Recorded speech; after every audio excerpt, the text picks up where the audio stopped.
आज मैं सनातन धर्मियों के लिए कुछ सवाल उठाने वाला हूं।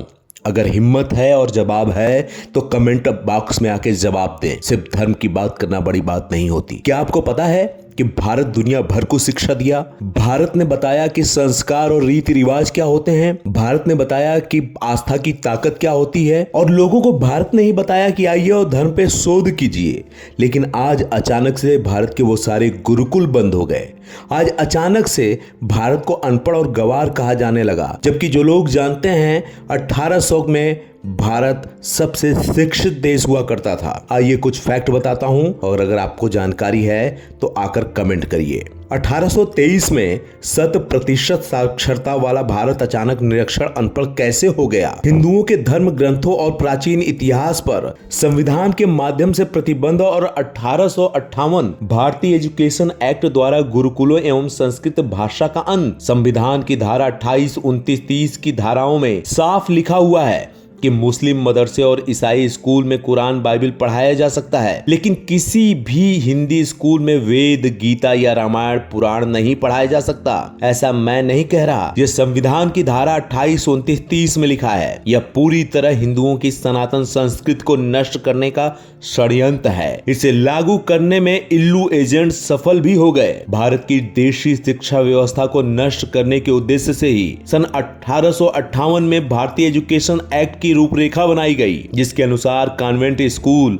और इस्लामिक मदरसे तो चलाए जाएंगे, पर सनातनी गुरुकुल और संस्कृति भाषा खत्म किए जाएंगे। इसकी ड्राफ्टिंग इल्लू एजेंट लॉर्ड मैकॉले ने की थी, लेकिन उसके पहले उसने यहाँ के शिक्षा व्यवस्था का सर्वेक्षण कराया था। उसके पहले भी कई अंग्रेजों ने भारत के शिक्षा व्यवस्था के बारे में अपनी रिपोर्ट दी थी। मैकाले का एक अंग्रेज अधिकारी था जो डब्ल्यू लिटनर और दूसरा नाम था टॉमस मार्थो। दोनों ने अलग अलग इलाकों का अलग अलग समय सर्वे किया था। 1823 के आसपास की बात है। यह लिटनर जिसने उत्तर भारत का सर्वे किया था, उसने लिखा कि यहाँ 97% साक्षरता है। और डन दत्ताओ जिसने दक्षिण भारत का सर्वे किया था, उसने लिखा कि यहाँ तो 100% साक्षरता है। उस समय जब भारत में इतनी साक्षरता थी, तब मैकाले को स्पष्ट कहना था कि भारत को हमेशा हमेशा के लिए अगर गुलाम बनाना है और सनातन संस्कृति का अंत करना हो, तो इनकी देशी और सनातनी सांस्कृतिक शिक्षा व्यवस्था को पूरी तरह से ध्वस्त करना होगा और उसकी जगह अंग्रेजी शिक्षा व्यवस्था लानी होगी। और तभी इस देश में शरीर से सनातनी हिंदू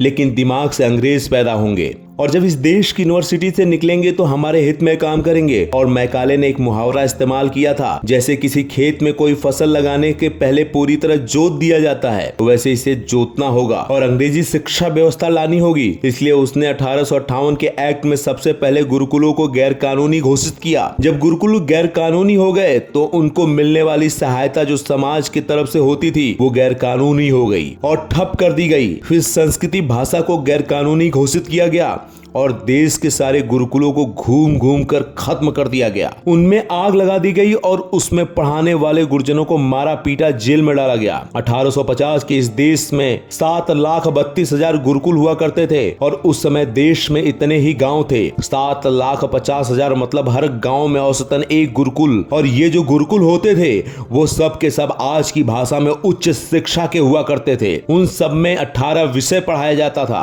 और ये गुरुकुल समाज के लोग मिलकर चलाते थे, ना कि राजा और महाराजा। और इन गुरुकुलों में शिक्षा निःशुल्क दी जाती थी। इस तरह से इल्लू के इशारे पर सारे गुरुकुलों को खत्म कर दिया गया और फिर अंग्रेजी शिक्षा को कानूनी घोषित किया गया और कलकत्ता में पहला कॉन्वेंट स्कूल खोला गया। उस समय से फ्री स्कूल कहा जाता था। इसी कानून के तहत भारत में कलकत्ता यूनिवर्सिटी बनाई गई, बंबई में यूनिवर्सिटी बनाई गई, मद्रास में यूनिवर्सिटी बनाई गई और ये तीनों गुलामी के जमाने के यूनिवर्सिटी आज भी इस देश में हैं। भारत देश में आज साफ साफ उस एक्ट का षड्यंत्र समझ में आ रहा है। यही कारण है कि हमें अपनी भाषा में बोलने में शर्म आती है। अंग्रेजी में इसलिए बोलते हैं कि दूसरे पर रोब पड़ेगा। अरे हम तो खुद में ही हीन हो गए हैं, जिसे अपनी भाषा बोलने में शर्म आ रही है, दूसरों पर क्या रोब पड़ेगा। लोगों का तर्क है कि अंग्रेजी अंतर्राष्ट्रीय भाषा है, तो दुनिया में 204 देश हैं और अंग्रेजी सिर्फ 11 देशों में बोली पढ़ी और समझी जाती है। फिर ये कैसे अंतर्राष्ट्रीय भाषा है? शब्दों के मामले में अंग्रेजी समृद्ध नहीं, दरिद्र भाषा है। इन अंग्रेजों की जो बाइबिल है वो भी अंग्रेजी में नहीं है और ईसा मसीह अंग्रेजी में नहीं नहीं बोलते थे। ईसा मसीह की भाषा और बाइबिल की भाषा अमरेक थी। अमरेक भाषा की लिपि जो थी वो हमारे बंगला भाषा से मिलती जुलती है। समय के कालचक्र में वो भाषा विलुप्त हो गई। संयुक्त राष्ट्र संघ जो अमेरिका में है, वहाँ की भाषा अंग्रेजी नहीं है। वहाँ का सारा काम फ्रेंच में होता है। जो समाज अपनी मातृभाषा की संस्कृति से कट जाता है, उसका कभी भला नहीं होता। और यही इल्लू की रणनीति थी, जो कि 200 वर्षीय बड़ी रणनीति थी, और अब उसका समय पूरा होने वाला है। आज सनातन संस्कृति की दुर्गति देख लीजिए। आखिर किसके इशारे पर संविधान में धारा 28, 29, 30 हिंदू विरोधी एक्ट को जगह दी गई, जबकि संविधान निर्माता ज्यादातर हिंदू थे?